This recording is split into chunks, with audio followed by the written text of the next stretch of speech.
The Pulse of Providence with Steph Machado on WPRI.com. Hello and welcome to Pulse of Providence. I'm Steph Machado, and today we have the City Council President in Providence, Sabina Matos, joining on the show for the first time. Thank you for coming on, Council President. Thank you, Steph, for having me. I'm glad I have the opportunity to join you in your new show.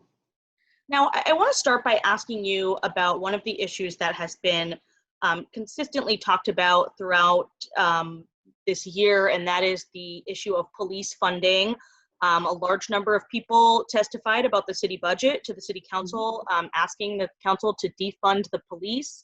There's been a lot of blowback to that, though, because we've had a violent summer in the city of Providence, a number of homicides.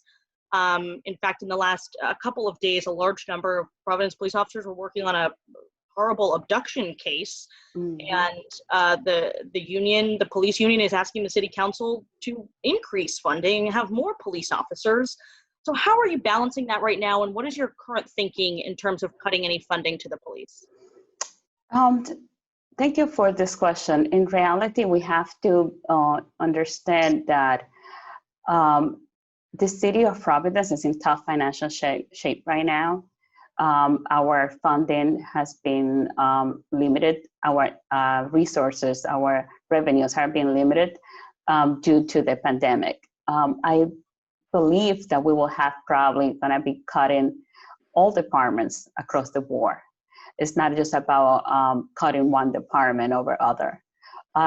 We heard testimonies for 9 hours of people from the city of Providence that came to tell the city council that they felt that we should do some. There were different versions that were asking for reallocation of funding from the police budget.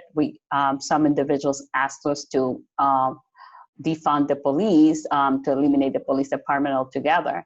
I don't believe that is something feasible that can happen in a city that is in an urban city like Providence right now. We cannot abolish the police because we don't have something else that we're going to replace it with right now. Right? It's not something that's going to happen this year. That's for sure. What we're doing right now is we're going through the budget process. The Finance Committee actually invited many community organizations that have been doing good work with the Providence Police. And we have been learning more about the work that the police has been doing with community organizations. I think what I'm looking for right now is how can we increase that good work that is happening within the police department and local nonprofit organizations that are meeting the need of the community. We heard from family services. We heard from the latest was Amos House. So, and they're doing good work in the community. So how can we increase that type of work in collaboration with the police department? That's where I am right now. Do you anticipate the council passing something this year for a social service unit or reallocating funds to social services, or is this more of a longer term thing that you're studying? Well, we have to be realistic. In this short period of time, there's only so much that can happen for this year, for this fiscal year, for this budget. But I think in the long term, we have to start looking at other things that we can do to make sure that we increase, maybe have a program, or maybe just formalize some of the relationships that right now are going on between the police and some of the nonprofit organizations here in the city of Providence. The mayor's administration has started an audit process with a private company that's going to audit the police department, not just its budget, but all of its operations. Is that something, some of your colleagues have said we should be doing this, why are we just doing the public safety department? We should be doing this with all departments. What do you make of that? Is this something, are you going to take these recommendations into consideration? I agree with my colleagues. This is something that we should be doing on every single department, not just the police department. But I'm looking forward to see what they learn. You know, they already engaged the vendor that's going to be doing the work. So at this point, I'm looking forward just to learning what they find and also figure out how we can do this also to other city departments, not just the police. We've learned through our reporting that the city solicited a philanthropic donor for this audit while they were getting ready to engage with PFM. They will not say who the donor is. The person or organization wants to remain anonymous. What do you make of that? You're going to be receiving these recommendations that have been financially backed by an anonymous donor. What do you make of that? Well, they can provide the recommendations. It doesn't mean that whatever they recommend is going to be adopted, you know? I think it's the same way how anyone from the city of Providence can come to any council members or to the city council and provide the recommendations about how things should be handled when it comes to the police. We will listen to this. We have, the city council have 15 members. We have 15 different voices that will have the opportunity to hear the recommendation and have their own conclusion about what we're gonna do moving forward. But it doesn't mean that because the recommendations coming out of this report from PFM doesn't mean that it's what's going to happen moving forward, at least from the Providence City Council perspective. Would you prefer to know who's funding the study so that you can properly weigh its conclusions? It would be good to know who, you know, why? Just because it will give more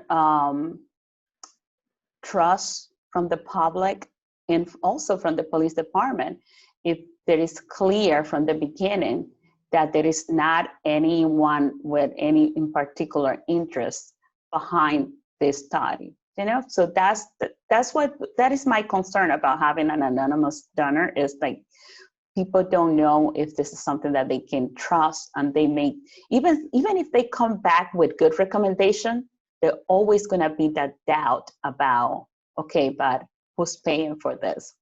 What is it that they want to accomplish? So it would be better if we knew who this donor is.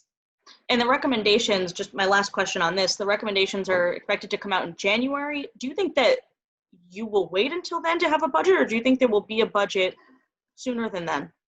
I hope we can have a budget before that. And so right now, we have not approved the city budget because we're waiting on the state budget to be approved, and the state is waiting on the federal government. So I really hope that we can have a solution, or at least we know exactly what are the funding that we're going to be receiving this year, and we can approve this budget. I really hope we can do that before January, honestly.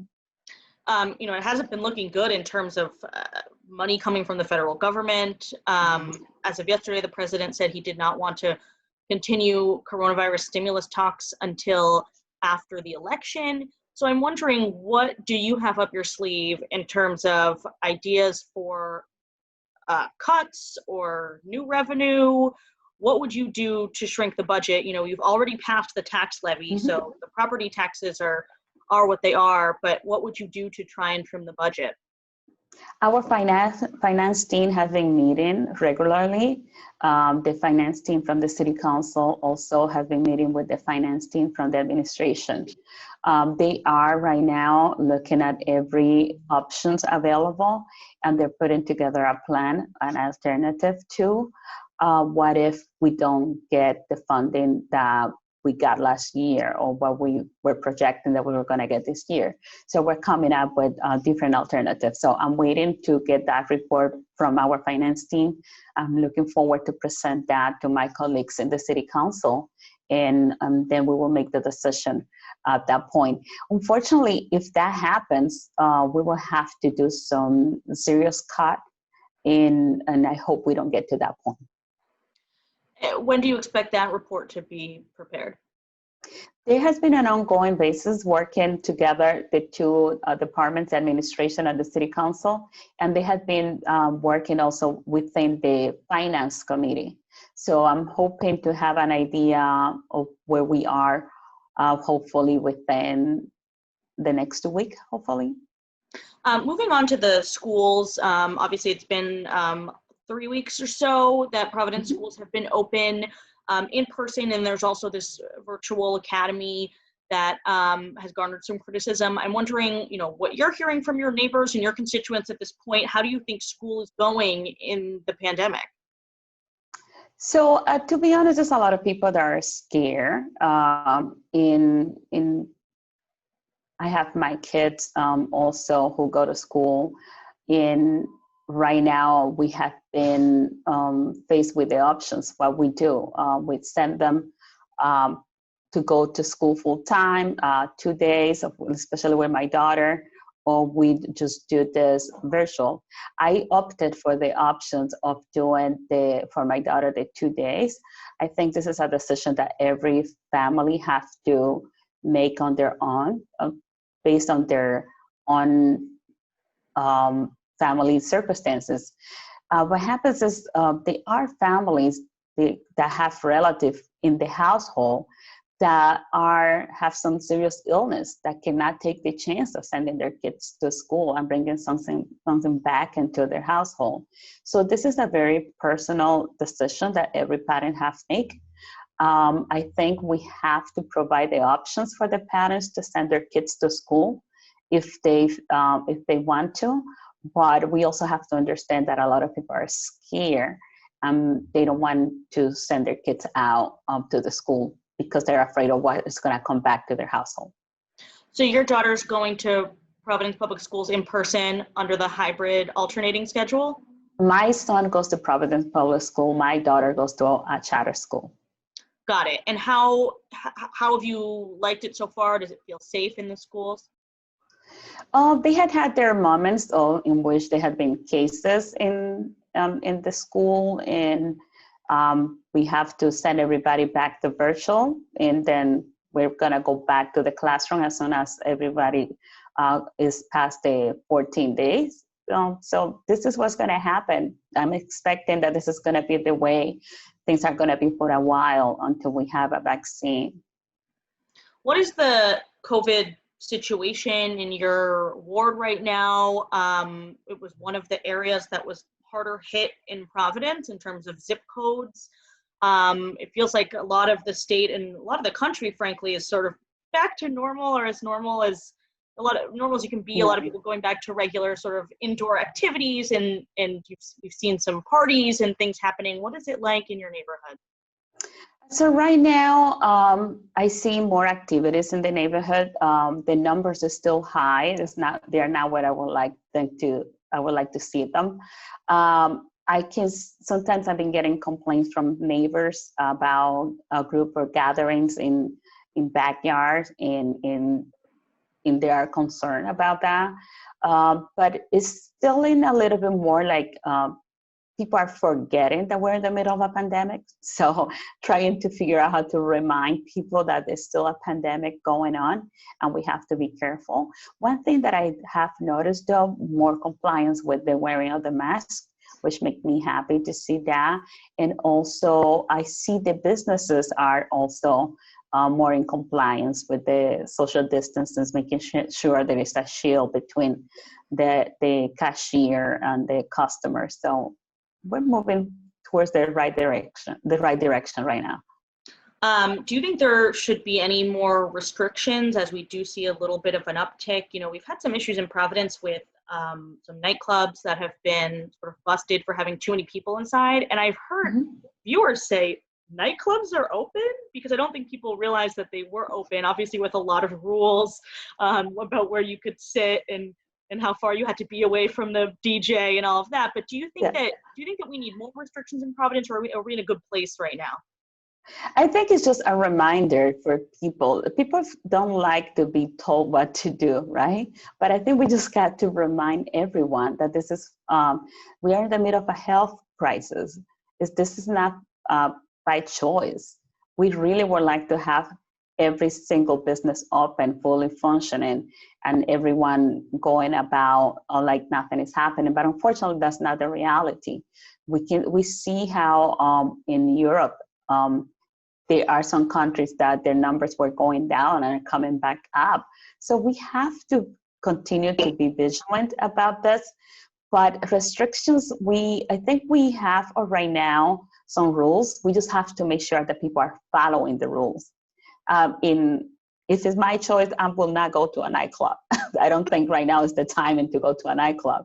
But it's tough to tell the young people that they shouldn't be going to a nightclub. But we just have to follow the rules.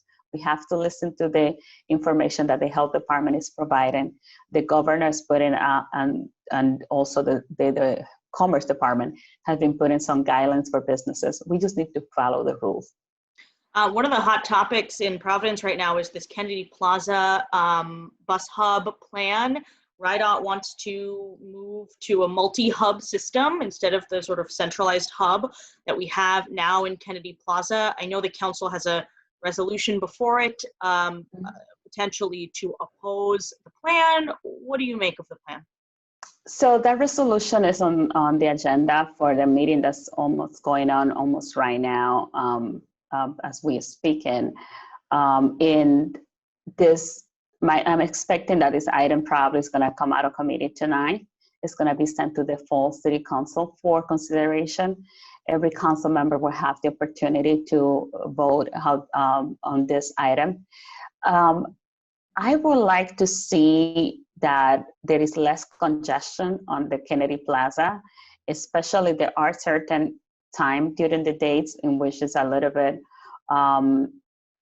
it's more congested than others, right? So I would like to see some ways how we can address that. But we heard some testimonies last week from constituents that are very concerned about the transfer part of the of having a multi-hub system. So, and my understanding is that the RIPTA and DOT are waiting on a report that is specifically about this, the transfer. So I'm looking forward to seeing that report and see what information they have and what solutions they have for the transfer situation. So do you support or oppose the Rydot plan as it stands? As it stands right now, I will be voting in support of the resolution to ask Rydot to come up with a better alternative. Yeah. Got it. And I'll note that we're taping this on Wednesday evening, because you noted that meeting is going on right now. My last question for you, just as we've talked about finances, the city's budget problems, the mayor has proposed a couple of programs from a sort of universal basic income idea and also reparations. A lot of concern about, is this going to cost the city a lot of money? Yeah. It might be well-meaning, but how are we going to pay for this? And what do you make of these ideas? I think these ideas, I just believe it's not the best timing for these proposals right now. When we're talking about the city budget being cut, probably we're going to be cutting funding from different departments. It's tough to have this both conversation at once. The cuts that we are probably going to be doing in different departments and the proposals for new programs that we don't know where the funding is coming from. So I would like to explore this conversation, but I just don't think that this is the right time to have these conversations. When you're talking about reparation, basic income, it just gets people's hopes high and expecting that it's something that's going to happen right away. And right now we don't have those fundings. How are we going to do it? So I think I would love to have this conversation once we are in a better financial situation. And I would be remiss if I didn't ask you, Council President, about politics at the end of our interview. Where are you in your thought process of running for mayor in 2022? So I have to go back to remind everyone that the Providence City Council is term limited. This is new. It started with the election when I was elected in 2010. For the next election of the City Council, I'm term limited, as well as about 4 or 5 of my colleagues are going to be term limited. So at the same time, the mayor's office, also the mayor's term limited. So there's going to be almost a brand new City Council coming up for the election of 2022. And it could be a great thing if everybody who gets elected knows exactly what they're doing. If no, it could be a big challenge for the city of Providence, actually, to have also many elected officials be all new all at once. In my case, I love the city work. I've been asked before, why don't you run for Senate? Why don't you run for state rep? I believe I'm not done with the work that I'm doing in the city, so I'm going to find for ways to continue to do the work in the city of Providence. That sounds like a mayoral candidate to me. It could be. It's on the ranks of possibilities. Yep. Well, Council President Sabina Matos, thank you so much for joining me. Appreciate you taking the time. Thank you so much. Thank you for having me. And thank you for watching Pulse of Providence. We'll see you next time.